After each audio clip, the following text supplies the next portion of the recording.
Hai teman-teman, kembali lagi bersama saya Richard Daci di sini di channel Kavin Bar tentunya. Dan kali ini saya akan menceritakan sebuah alur cerita film horor thriller yang menurut saya cukup menegangkan untuk dipersembahkan buat kalian semua. Nah, bagaimana ketegangan dalam film ini? Nah, daripada penasaran, maka langsung saja kita masuk ke alur cerita filmnya.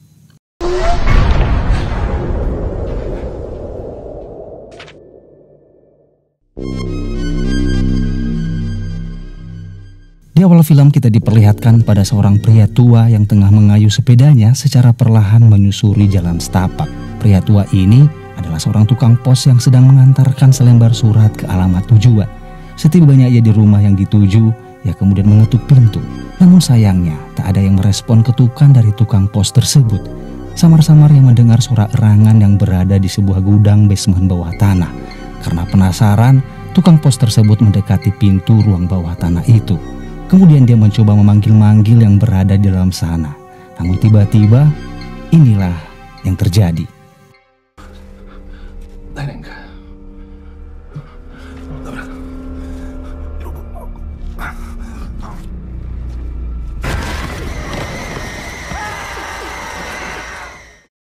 Tiga 30 tahun kemudian semenjak kejadian itu, kita diperlihatkan dengan sebuah bus yang memasuki sebuah perkampungan menuju ke lokasi perkemahan.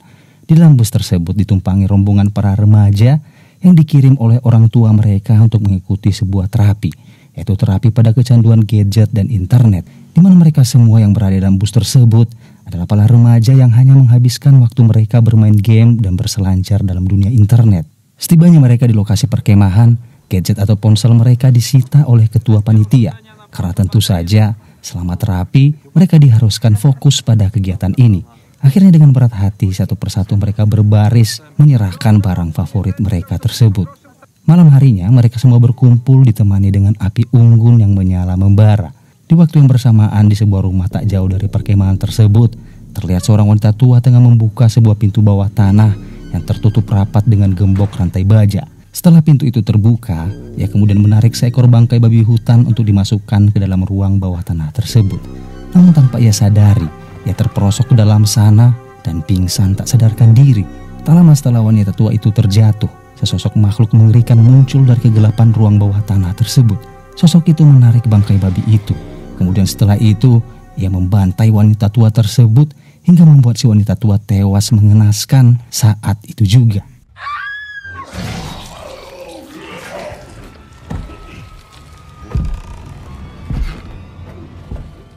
Keesokan paginya, di lokasi perkemahan, para remaja yang mengikuti kegiatan itu dikumpulkan dan dibagi menjadi beberapa kelompok. Dan di film ini, kita difokuskan pada satu kelompok para remaja yang dipimpin oleh seorang panitia dan juga sebagai ketua regu dalam kelompok ini. Ketua regunya bernama Iza, diperankan oleh Gabriela Muscala, dan beserta anggotanya yang terdiri dari Zofia Wolska sebagai pemeran utama dalam film ini. Ada pula Julek, Bartek, Anila Turek, dan Daniel. Singkat cerita, mereka yang beranggotakan 6 orang ini berangkat menuju ke lokasi hutan yang sudah dipilih oleh panitia. Mereka pun berjalan perlahan memasuki hutan. Tak terasa matahari sudah mulai bergerak dan memposisikan sinarnya tepat di atas kepala. Beberapa jam kemudian mereka tiba di lokasi yang dituju. Di sana mereka mulai mengeluarkan perlengkapan yang mereka bawa. Mereka merangkai tenda, menyiapkan api unggun, dan menyiapkan makanan. Malam harinya mereka berkumpul dan saling berbagi dengan masalah yang mereka miliki masing-masing. Singkat cerita, malam pun semakin larut. Mereka pun beristirahat memasuki tenda mereka masing-masing. Ketika semua sudah mulai terlelap, namun tidak dengan Daniel. Ia mengendap-endap keluar dari tendanya dan berjalan turun perlahan menuju pinggiran danau. Di sana Daniel duduk dan mengambil sebatang rokok dan menghisapnya. Ketika sedang menikmati daun tembakau dan menikmati indahnya suasana danau yang disinari oleh cahaya bulan purnama, tiba-tiba ia dikagetkan dengan munculnya Aniela yang menepuk pundaknya. Di sana mereka berdua akhirnya mengobrol dan berbagi sebatang rokok. Namun siapa sangka, curhatan mereka tersebut semakin malam semakin intim. Yang pada akhirnya di tengah malam yang dingin tersebut, mereka saling melepaskan sel elektrokimia, yaitu kutub positif dan kutub negatif yang menghasilkan arus listrik bertegangan tinggi. Setelah ketegangan kabel-kabel saraf mereka melemas, Aniela kemudian memakai pakaiannya dan meninggalkan Daniel sendirian yang terkulai lemas yang seakan-akan baru saja menggarap sawah di musim hujan. Ketika Aniela sudah berlalu, tinggallah Daniel sendirian di sana yang masih menikmati indahnya malam ditemani bulan purnama. Sambil tidur di pasir, ia mengeluarkan ponsel yang ia miliki yang ternyata secara sembunyi-sembunyi ia bawa dari lokasi perkemahan. Tapi siapa sangka saat ia sedang bermain-main dengan ponselnya, dari balik pepohonan, ia tengah diawasi oleh seseorang. Sosok tersebut kemudian berjalan mendekati Daniel yang berbaring tak menyadari sosok tersebut yang sudah berada tepat di dekatnya. Ketika pria itu sudah berada tepat di atas kepalanya, terlihat dengan jelas seorang pria gemuk dengan wajah mengerikan layaknya luka bakar di sekujur tubuh dan wajahnya, yang kemudian menyeret tubuh Daniel yang masih berada di dalam parasut yang ia gunakan. Pada akhirnya, di bawah sebuah pohon, ia membanting-bantingkan tubuh Daniel ke batang pohon tersebut hingga membuat Daniel tewas mengenaskan dalam kesunyian malam yang sangat mencekam.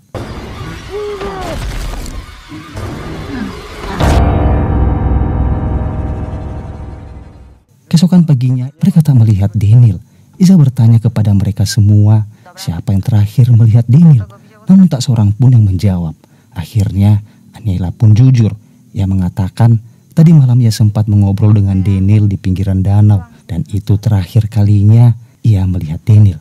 Di pinggir danau, Iza menemukan sebatang rokok dan bekas kondom yang digunakan Daniel. Sementara Aniela diinterogasi oleh Iza, Zosia berjalan ke arah yang lain. Ia melihat sesuatu yang aneh di sebuah batang pohon. Di batang pohon tersebut, ia melihat cairan noda merah seperti percikan darah menempel di batang pohon tersebut. Zosia kemudian memanggil teman-temannya untuk melihat apa yang ia lihat. Co tam? Krew. Co? To może być po prostu żywica? Nie, to... Słuchajcie, nie panikujmy. Iza kemudian mengatur rencana yang menyuruh Bartek dan Aniela untuk tetap menunggu di tenda. Sementara dirinya, Zosia dan Julek menelusuri hutan untuk mencari Bastian. Singkat cerita, mereka bertiga mulai berjalan menyusuri hutan kayu kering tersebut sambil memanggil-manggil nama Bastian. Namun sayang, tak ada sahutan. Tak lelah mereka terus berjalan, semakin dalam memasuki hutan. Dari kejauhan mereka melihat sebuah rumah yang terlihat sepi. Mereka mencoba masuk dengan melewati celah pagar kayu yang terlihat sudah usang. Ketika sudah berada di depan pintu, mereka mencoba memanggil si pemilik rumah dengan mengetuk pintu. Namun tetap saja tak ada sahutan. Akhirnya Zosia mencoba membuka gagang pintu yang ternyata tak dikunci. Secara perlahan mereka masuk ke dalam. Di dalam sana kondisi rumah terlihat sangat berantakan dan tercium aroma busuk yang sangat menyengat mengisi seisi ruangan. Di dinding rumah yang terbuat dari papan terpajang sebuah foto anak laki-laki kembar yang sepertinya anak dari si pemilik rumah. Namun tiba-tiba mereka melihat pintu ruang bawah tanah yang tak jauh dari mereka. Karena penasaran, Isa pun mencoba membuka pintu tersebut. Dan ketika dibuka, aroma busuk semakin menyengat menusuk hidung. Isa dan Zosia kemudian secara perlahan menuruni anak tangga. Sementara Julek tetap menunggu di atas untuk berjaga-jaga. Saat Iza dan Zosia sudah berada di bawah, betapa kagetnya mereka. Ternyata aroma busuk yang sedari tadi mereka hirup adalah mayat dari Bastian yang sudah membusuk. Sementara itu Julek yang berada di atas tiba-tiba mendengar suara langkah kaki dari pekarangan rumah. Dan tampaknya si pemilik rumah yang akan segera masuk ke dalam. Julek pun kemudian memberitahukan hal tersebut kepada Iza dan Zosia. Dengan keadaan panik, Julek menutup pintu tersebut. Dan bersamaan dengan pintu tertutup, si pemilik rumah yang berbadan gemuk tersebut sudah berada tak jauh dari pintu ruang bawah tanah itu.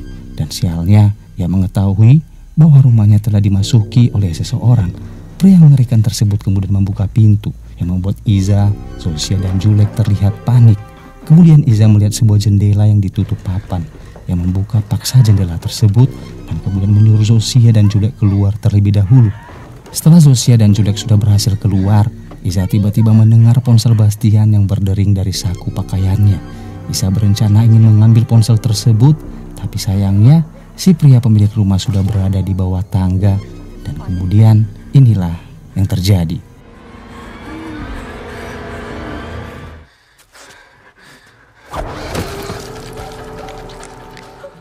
Melihat hal itu, Zosia dan Julek berlari ketakutan, menyelamatkan diri menjauhi rumah terkutuk tersebut. Sementara itu di tenda, tepatnya di pinggiran danau, Bartek dan Aniela sedang mengobrol menunggu kedatangan teman-temannya. Namun tanpa mereka sadari, ketika sedang asik mengobrol, dari belakang mereka tiba-tiba muncul lagi pria psikopat berwajah aneh, yang mana dengan gerakan cepat menikamkan sebuah tongkat dari besi menembus kepala bagian belakang Aniela, hingga membuat Aniela tewas mengenaskan.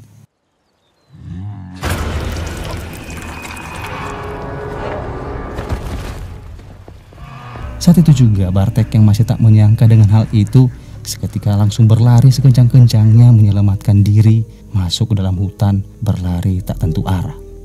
Scene film berganti di mana Zosia dan Julek tengah berjalan mencari bantuan. Secara kebetulan mereka melihat sebuah pondok dari kejauhan dan ia mengajak Julek untuk pergi ke pondok tersebut. Ketika sudah berada di depan pintu pondok tersebut, mereka mengetuk pintu. Tak berapa lama, seorang pria tua membukakan pintu untuk mereka. Awalnya pria tersebut terlihat waspada pada gerak-gerik Zosia dan Julek. Namun pada akhirnya ia mempersilahkan mereka masuk. Di dalam sana Zosia dan Julek menceritakan kepada Pak Tua bahwa seorang pria gemuk, cacat dan mengerikan telah menyerang dan membunuh teman-teman mereka. Mendengar hal itu, pria tua tersebut kemudian menyuruh Zosia dan Julek untuk duduk. Setelah Zosia dan Julek duduk dengan tenang, Pak Tua itu kemudian bercerita bahwa pria psikopat yang dimaksud oleh Zosia juga pernah menyerangnya, di mana hal itu membuat Pak Tua kehilangan kedua kakinya. Kemudian Pak Tua mulai bercerita.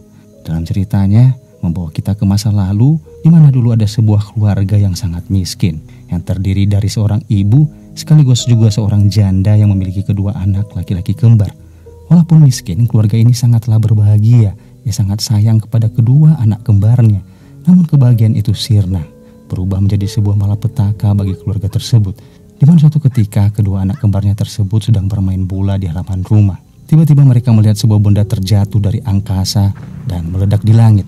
Kemudian terjatuh terhempas ke tanah, menyisakan lubang besar menganga di tanah dengan benda menyerupai batu meteor yang berada di tengah-tengahnya. Si kembar tersebut kemudian mendekati lubang tersebut dan dengan polosnya mengambil benda tersebut dan menyimpannya di bawah kolong tempat tidur mereka. Dan disinilah malapetaka itu dimulai.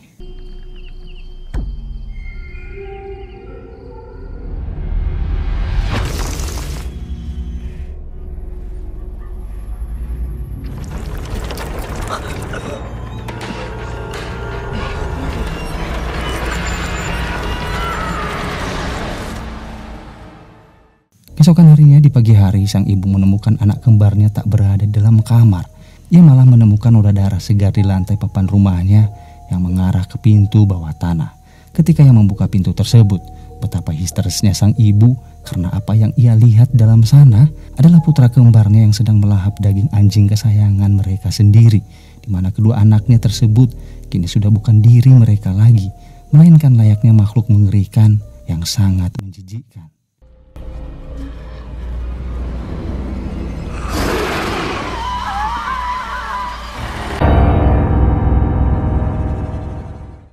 Semenjak kejadian itu, sang ibu mengalami syok berat. Ia merantai kedua kaki anaknya dan mengurung mereka di lantai bawah tanah tersebut agar mereka tak bisa keluar dan melukai orang lain di sekitarnya. Tahun berganti tahun, si kembar kini tumbuh menjadi si kembar dewasa. Hingga suatu ketika, di mana di awal film, kita melihat si kembar tersebut membunuh seorang tukang pos yang datang mengantarkan surat ke rumahnya dan juga membunuh ibu kandung mereka sendiri yang terjatuh di lantai bawah tanah.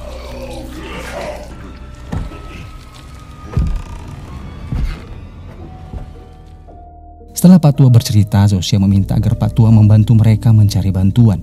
Namun Pak Tua menyarankan jika ingin selamat, lebih baik mereka tinggal di dalam rumahnya daripada harus pergi mencari bantuan. Namun Zosia tidak ingin hanya tinggal diam. Ia dan Julek akhirnya memutuskan untuk kembali ke rumah si kembar untuk merencanakan mengambil ponsel milik Bastian yang masih berada di saku pakaiannya. Singkat cerita, mereka kini sudah berada di rumah pria kembar tersebut. Tapi sayangnya, di ruang bawah tanah tersebut si pria gemuk masih berada di bawah sana. Akhirnya ia dan Julek mengatur rencana, di mana Julek menawarkan diri untuk menarik perhatian si pria tersebut dengan memancingnya keluar dari bawah tanah. Sementara Zosia masuk ke dalam dan mengambil ponsel Bastian. Namun baru saja Zosia berhasil mengambil ponsel tersebut dari saku pakaian milik Bastian, tiba-tiba si pria tambun menjijikan tersebut sudah berada di bawah tangga. Zosia kemudian berlari berusaha keluar melewati lubang jendela. Namun sayangnya ia kurang cepat dan ia berhasil kembali ditarik ke dalam oleh pria tersebut. Julek yang melihatnya kemudian menikam pria tersebut dengan pisau tepat di bagian belakang tubuh pria itu. Tapi sayangnya, hal tersebut tidak membuat si pria terjatuh. Ia malah semakin emosi dan melemparkan tubuh Zosia ke tanah dan berbalik menikam Julek hingga Julek terjatuh dan tewas saat itu juga. Sementara itu di atas sana, si kembar bersaudara bergumam satu sama lain, tak tahu apa yang mereka katakan. Tak lama kemudian, salah satu dari mereka pergi meninggalkan ruangan tersebut, sementara yang satu lagi memilih untuk beristirahat di dalam kamar tersebut. Scene film berganti di kediaman Pak Tua. Ketika ia sedang duduk di kursinya, tiba-tiba pintunya dibuka oleh seseorang. Dengan gerakan cepat, Pak Tua tersebut mengambil senapan miliknya dan langsung menembakkan senapannya hingga seseorang di luar sana terhempas dan tewas tak bergerak.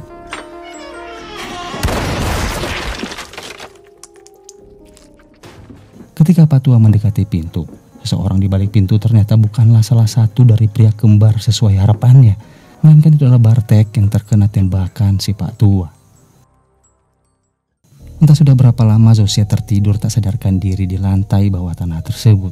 Dan ketika ia terbangun, ia melihat kakinya telah dipasung dengan rantai besi yang menjuntai, di mana ia juga melihat Julek sudah tewas mengenaskan. Ia sambil terisak-isak mencoba membuka kunci rantai tersebut menggunakan sebilah pisau. Dengan bersusah payah, ia mencoba membuka kunci tersebut, namun akhirnya rantai itu pun terbuka. Setelah rantai terlepas, Zosia berniat membalaskan dendam atas kematian teman-temannya. Dengan bermodalkan sebuah golok yang ia temukan di bawah sana, Zosia pun kemudian berjalan perlahan menaiki anak tangga. Di atas sana, ia melihat salah satu pria kembar yang sedang tertidur. Kesempatan itu tak disia-siakan oleh Zosia, yang menikamkan golok tersebut berkali-kali ke tubuh dan ke kepala pria tersebut, hingga membuat pria gemuk tersebut tak berdaya dan tewas saat itu juga.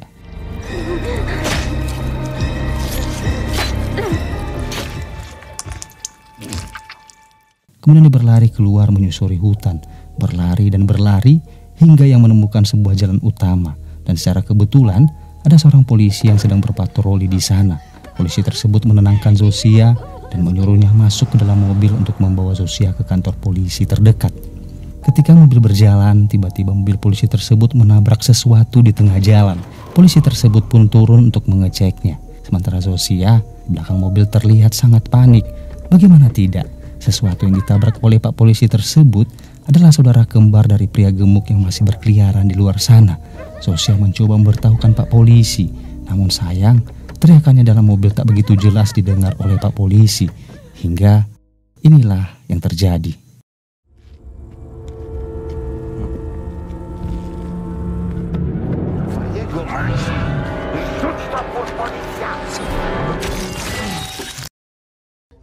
Melihat Pak Polisi yang sudah tewas mengenaskan di tengah jalan, Zosia kemudian turun dari bangku belakang dengan memecahkan kaca mobil.